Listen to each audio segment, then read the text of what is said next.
Is Bonnie not on fire? Is Bonnie not on fire? Is Bonnie not on fire? I'm singing Lloyd Banks.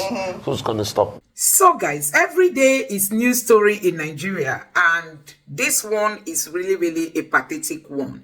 A French court has ordered the seizure of Nigeria presidential jets. We have 3 of them that have been ordered to be seized. One of them is a brand new jet that is yet to be sent to Nigeria, but guess what? A French court has ordered the seizure. This is worrisome. This is coming as a result of a default in an agreement with a Chinese firm. Oh my God. They keep taking Nigeria for granted because we have politicians who do not even know what leadership is all about. They keep defaulting, and at the end of the day, the masses are the ones to suffer it, because guess what? They've also ordered Nigeria to pay $74.5 million for compensation at a time when we don't have money, we don't have good hospitals, our schools are in dilapidated state, we have more of the out-of-school children across the world, poverty headquarter in the entire world, and all that. A whole ugly stories, around Nigeria. At such a time, we are to pay $74.5 million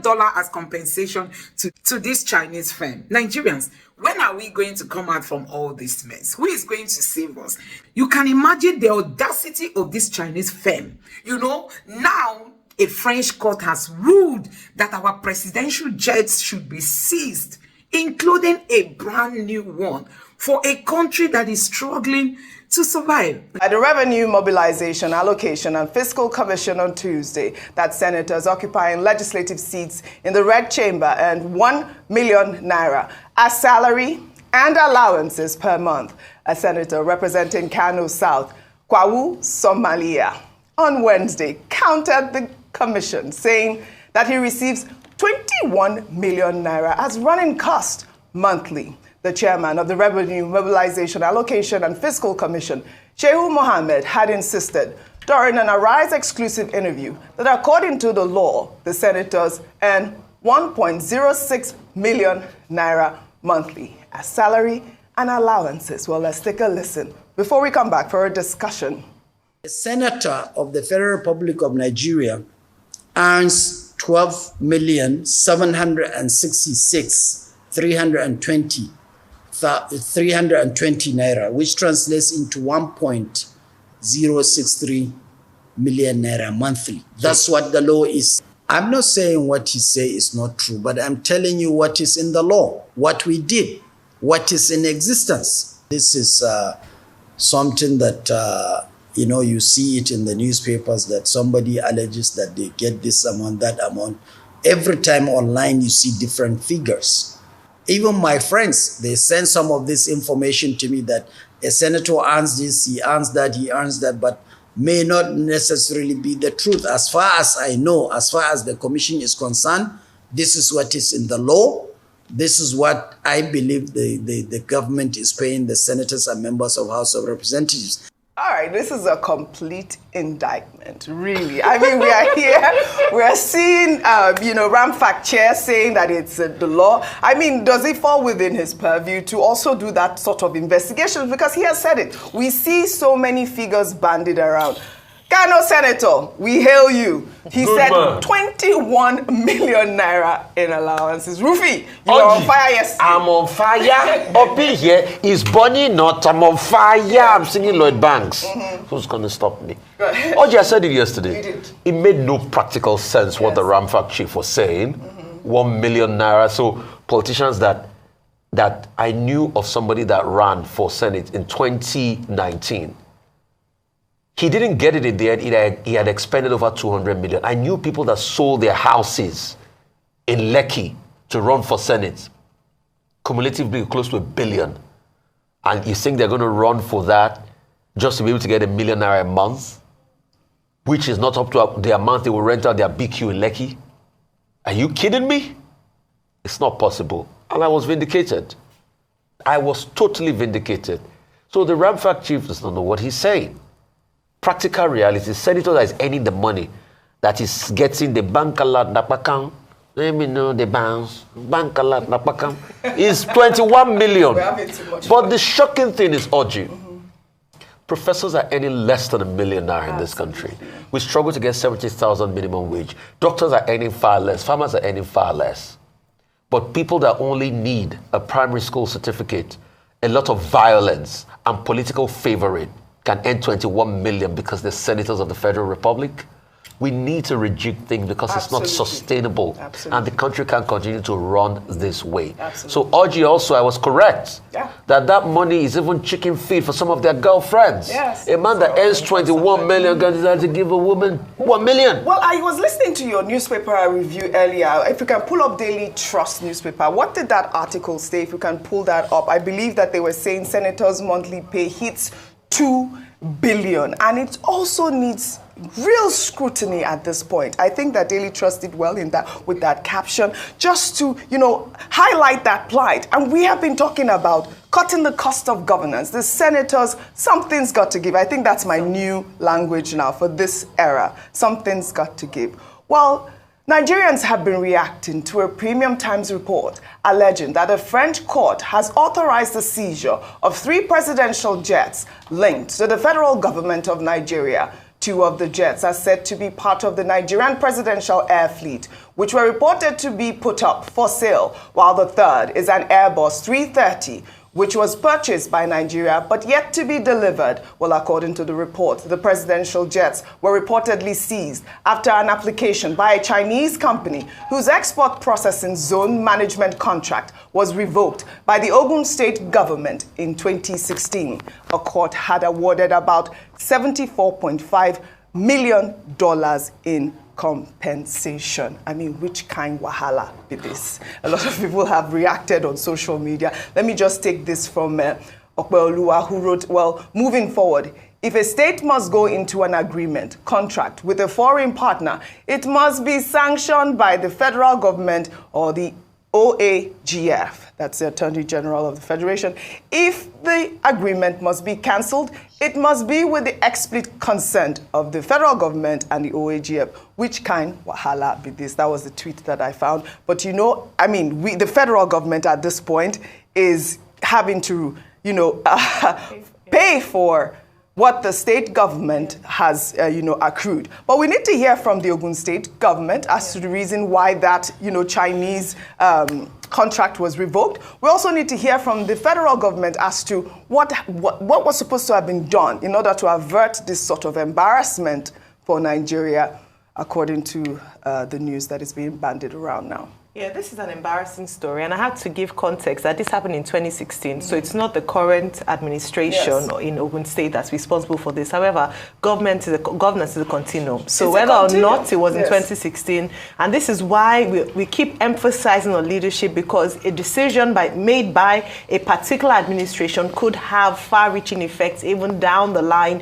years and years afterwards, and this is what we've seen here. The award of over $70 million as a result of that failed transaction was actually done by an independent arbitrary court, and this was done that they should pay. They were owing because of the way their transaction wasn't honored, and the fact that an agreement wasn't honored according to the contracts that had been agreed by both parties.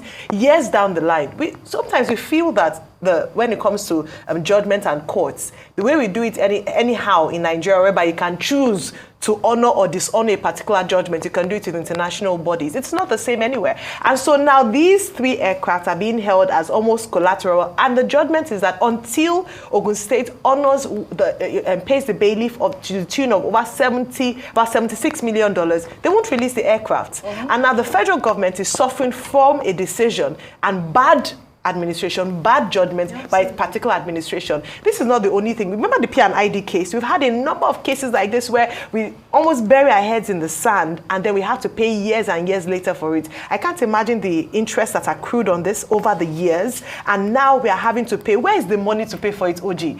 This aircraft, the third one you mentioned, hasn't even been delivered. The other 2 went for maintenance. The third aircraft, which Nigeria is reportedly have paid over $100 million, is also being held to ransom as a result of this bad this contract that went so.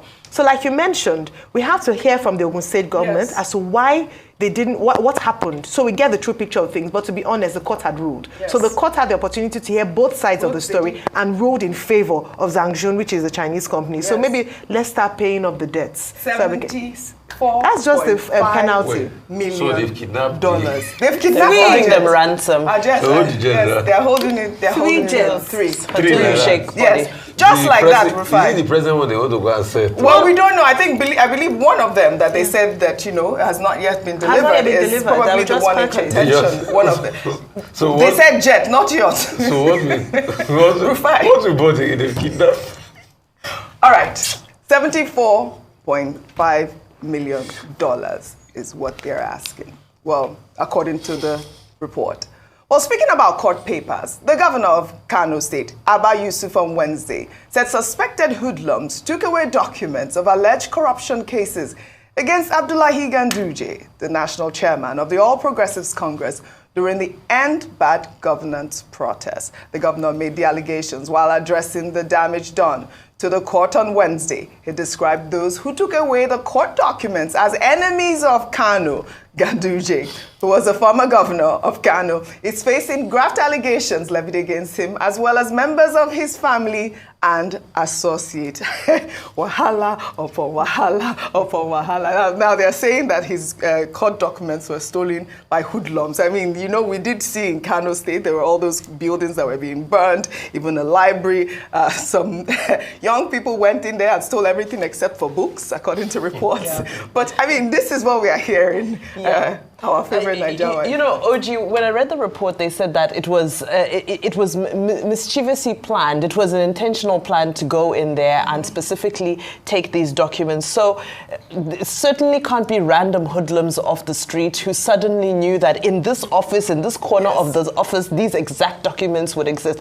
That's one side of the story. The other side of the story that I think we're going to need more information about is that are we saying that the whole case was based on these documents? There's nothing stored in the cloud. There's nothing digital. There's everything is on hard copy and paper, and now it's gone.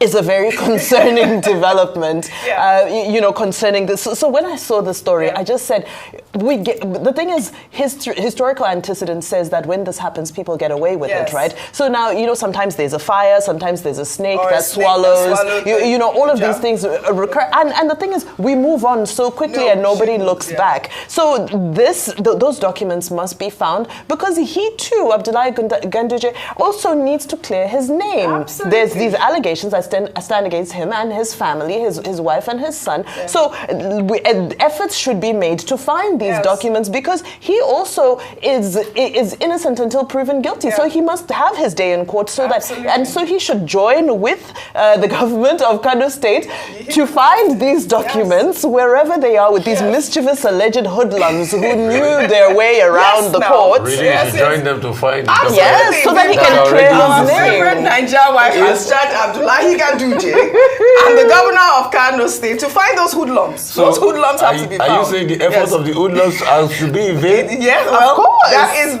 we have to find those court documents. Really unacceptable. Well, in another development, following public uproars, the Speaker of the House of Representatives, Tajuddin Abbas, on Wednesday withdrew the controversial counter-subversion and other related bills which prescribed a 10-year jail term for those who refuse to sing the newly reintroduced national anthem, Nigeria We Hail Thee. The National Anthem Bill 2024, reverting to the old national anthem, Nigeria Will Hail Thee, from Arise, O Compatriots, was signed into law on May 29th, 2024, to mark the one-year anniversary of President Bola Ahmed Tinubu, while many Nigerians criticized the move, saying it was a misplacement of priority, including activist Aisha Yusufu and former Minister of Education Obieze Kwesili, who vowed to retain the anthem, Arise, O Compatriots. The subversion bill had also included provisions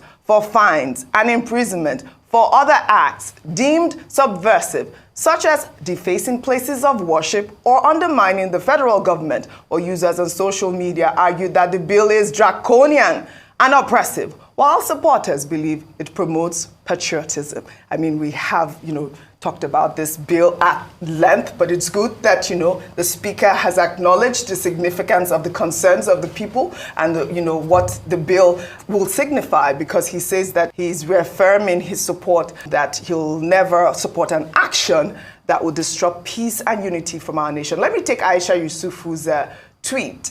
She wrote, "We'll choose 20 years in prison than sing Tinubu's anthem passed by slaves masquerading as lawmakers in the National Assembly." She's insisting on her rights, Rufai. No, but it has to be said. You said something very profound that you heard on the radio today. You can't legislate patriotism.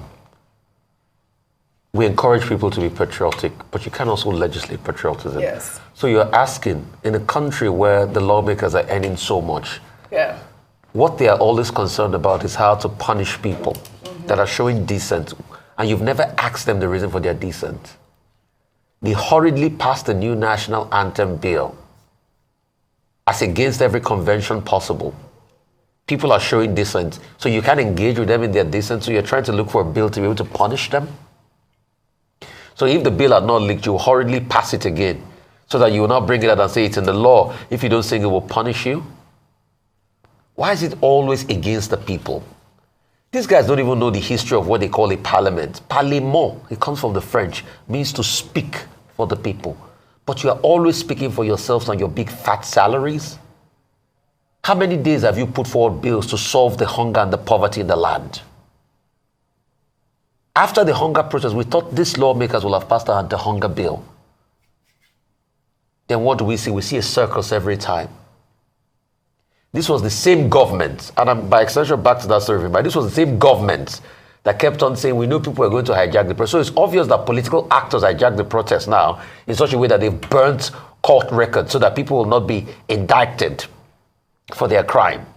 And nothing is going to happen about it. So why didn't the state go after those hoodlums? Why didn't they protect those documents? Just like what happened in former times where court documents were burnt in other parts of the country. They keep putting up this circus. They think the people will not ask questions. And they think it's by using force against the people. Everything is to suppress the people to their own advantage. You think a country will work this way? If you truly want Nigeria to work, why don't you do things that benefit the people? That's why the people don't trust you any longer. So for him to even have the nerve in the first place, with all the hunger and the poverty in the land, is to punish people that are decent, to show them because you're in power. Hey man, you forget power is transient? You think you're going to be there forever?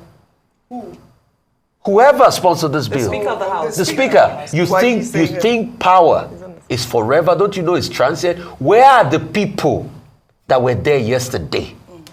Are they still there today? So it's always about bringing the people down. All right. You will account for it one day. Well, all right. He's done well, though, by withdrawing the bill. And I think that he's listened to the people. He's shown that he's listening. And I think, there would have been complete uproar. Breakdown, anarchy in the nation if, this sort of draconian bill is put out. But I wanted to talk about this story that has been trending all over social media. It's the story of the woman who was seen in a viral video destroying her husband's international passport at the airport. The story has taken a dramatic turn. On Wednesday, she was seen in a video being arrested by the immigration and taken to Abuja. Well, her husband has now released the video, shared on their family Instagram page, apologizing and begging Nigerians to understand that the incident was a stunt. Let's take a listen to what he had to say. What my wife told is not passport. Please be a blogger. When you are blogging, blog and blog well. Don't blog to spoil things. Please. She never torn my passport. She never spoiled my passport. My passport is intact. We are doing a skit. It's a skit. This is somebody's story of what happened that we are passing to the world. But I don't even know that maybe it will go to the way that the blogger will not take it to another standard. I believe the immigration have seen my passport, that my passport is intact. Nobody should just try and drag this thing to the mud, please. All right, it's now a skit, is a stunt. I mean, is the arrest also a stunt or a skit? Or I mean, what is actually going on here? The arrest shook him to truth. You know, honestly, I don't know how to use stronger terms, but this man and his wife, they need to have they need to be checked. They need to have their heads examined, and I know I'm saying that. When we all saw this controversial video that the wife, and it was topical, it was trending on social media. Yeah. I mean, love sides, the woman must have suffered a lot. The woman even came out with a video to explain why she did what she did, saying that the man had, put her through hell and all that, and so she had to take that drastic action. Then the law came calling, and then the stories changed, and then the man came with an appeal when they said they were going to arrest her, that it was a national asset. She shouldn't tear the passport, to explain one nonsense explanation that it was a skit, and then even had the audacity and effrontery to tell bloggers or reporters how that you should do it properly. But maybe you should do things properly. If you look at the handle of the, because I have to go and check them out. To be honest, they do skits that are very foolish. Like I did see one that they seized. I think it was like the husband's mother seized her children. Yes, I saw that, and it was real. It was following this video, and it appeared real. Very extreme. Yes. What people would do for fame and money, beggars belief. So I can almost believe him for saying that, but they should get some punishment for what they did, whether it's a joke or not. I just think that there should be. That's why they want to bring the bill to gag people on social media. But you know what's good? This story has set a precedent for Nigerians to understand. You cannot deface our national documents like that. Our naira, you can't tear our passport. I mean, but if they are saying it's a skit, please, I believe the immigration services, the authorities can go and look at their Instagram, just like the way Ayo has done, and give them some relief. And his original passport should still be intact. Yes, he said so. He said so. Show it to us. Yes, now he said the immigration saw it. That's what he also said. No, but punitive measure for foolishness. I just think there should be penalty. Maybe just a little one night. One night. All right. We're talking about passports and all of that. I mean, I wanted to highlight a little bit of tourism. I don't know if you had seen this video that was trending in Osun State, Inesa Falls, where it looked really horrible, dirty. I've been there. I've done a photo shoot there. It's beautiful. But this video caught the attention of the governor of Osun State, Ademola Adeleke, who paid a surprise visit to the leaders of the Inesa community and promised a revamp of the Inesa Falls. Let's take a look. Yes. Anytime I hear the yelling of my people, we respond. Hallelujah. First time. And I came with all my entourage, commissioner of culture and tourism, my chief of staff, my spokesperson, and all the people that knows about culture and tourism. Eventually that there's a lot of dairy and all that. And I just gave that instruction. And my brother here, that's from the community, that after that time this place is clear. And I can tell you, you ain't seen nothing yet. Well, Imole, congratulations to the people of Osun State. I know when I sat with him, this was one of the questions I asked, and he did promise that he was going to revamp that area for tourism. Well, so congratulations to the good people of Osun State. Well, we'll take our final story under entertainment in South Africa, where Chidinma Adesina, the Miss South Africa contestant, who became a target of xenophobic backlash because of her Nigerian heritage and was forced to withdraw from the pageant after threats to her life, has now accepted an invitation to participate in Miss Universe Nigeria. Chidinma made the announcement in a video message that has now gone viral. Let's take a look. Hello everyone, my name is Chidinma Vanessa Onwe Adesina, and I cannot start off this video without expressing my gratitude to the incredible people who have shown me so much love and so much support. Now, I have received an invitation from the Silverbird Group, who are the organizers of the Miss Universe Nigeria beauty pageant. And I say this with great excitement because I have decided to participate in the Miss Universe Nigeria 2024 beauty pageant. Now, I understand the expectations and responsibilities that come with this title, and I am so excited to embark on this journey. And I just want to say thank you so much for this opportunity, and I'm looking forward to participating in Africa's most prestigious beauty pageant, Miss Universe Nigeria. Gang, this was for me the best news of the year. Please, can we all congratulate you? I mean, come on. I hope that she wins. But you have seen the story online. South Africans are about to claim this woman now. Yes. That's what the response is. They're saying they're not claiming her. It's we just hope she wins. She's our queen. In case you don't know, there's been this trending news on how much our senators collect. These people, they take a big chunk of the revenue that this country generates. But in return, they give nothing to the Nigerian people. You can imagine the extent to which we've been debating, the salaries. I mean, the minimum wage for a typical Nigerian worker. And some of them came out to say they can't even afford 70K. Even the 30K that was passed before now, many states still struggle to pay. But we've seen our lawmakers living big. I mean, living big. So, guys, you have seen it for yourself. Honestly, sometimes we just keep wondering how we are going to come out from this mess, because we can't say through election. Where is the system that will give you credible election? Where is the system when we have human factors being the biggest problem we have in our electoral system? Because of the bribe they collect, because of, their self-centeredness, they want to remain in power, they can do anything, they can go to any length. When you say people should vote and vote out the bad elements in our political system, you keep wondering, how is that going to be achievable? How is it going to work in a place like Nigeria, where the people's votes does not count? I mean, people's votes do not count.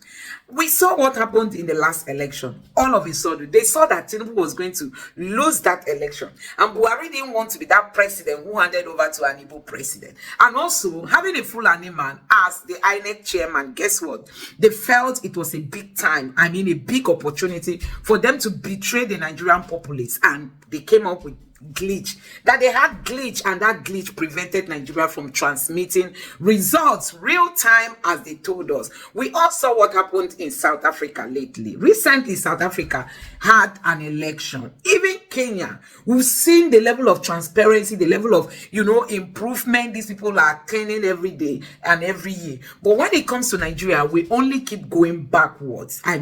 Nigeria keep going backwards in everything. And you keep wondering, who bewitched this country? We have self-centered people who do not even care about the masses. We have people who do not even have any academic background, and they will just come to grab power. Some of them told us they graduated from universities that have come out to denounce them and say, we never knew them as our students. Some of them have given us certificates. We don't even know where they brought it from, because the university stated on it, disowned them. Some of them, like people like Buhari, who never had a certificate, and all of a sudden, we saw, INEC official, WAEC officials coming to issue a fresh new certificate in the presidential villa.